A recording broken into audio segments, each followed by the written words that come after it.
Member for Robertson. Thank you, Mr Speaker. My question is to the Assistant Treasurer.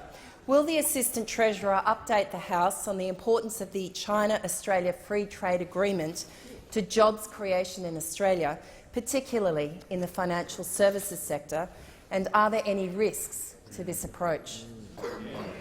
I call the Assistant Treasurer.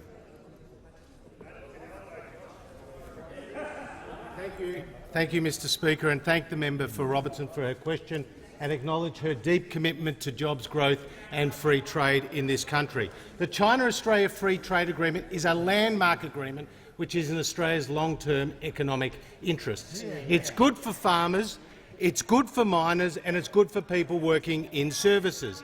And in financial services is already nearly 10% of the Australian economy, employing nearly 400,000 people, and under the Chafta, the rules around insurance, banking, wealth management, funds management will all be liberalised. No wonder there has been such strong support from the industry, with the Bankers Association, the Insurance Council, Equity Trustees, ANZ, Westpac all coming out strongly, and the Financial Services Council saying, and I quote, "This agreement is an outstanding achievement for Australia. It will create jobs and growth by allowing our industries to access the world's largest market."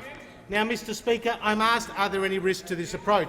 Well, the greatest risk comes from those opposite and the Leader of the Opposition, because his reckless obstruction of the China-Australia Free Trade Agreement is like seeing him sitting on his dinghy against an armada of support, which includes former Labor Prime Ministers, Labor State Premiers and, of course, a former President of the ACTU.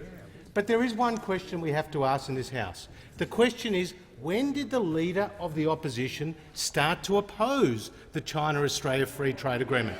When was it? Was it A, in 2015, when the agreement was signed? Member for Lawler. Was it B, in 2014, when the agreement, after nearly 10 years of negotiation, was concluded? The member or was for Lawler. it C, before negotiations even began, when he was leader of the union movement? Now, Mr Speaker, it was, you can guess it, it was C, because this is what happened in 2005, February the 7th, nearly 3 months before negotiations even began.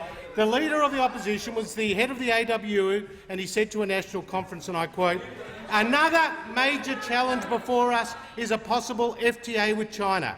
We remain to be convinced that any such deal with China could be in the national interest."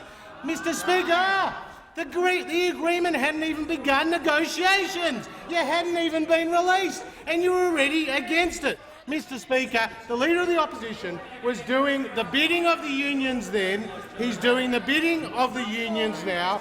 He was railing against an agreement that hadn't even started negotiations, let it be seen. As Leader of the Opposition, his job is to act in the national interest, and the national interest means getting out of the way and letting the China-Australia Free Trade Agreement become law. The Prime Minister.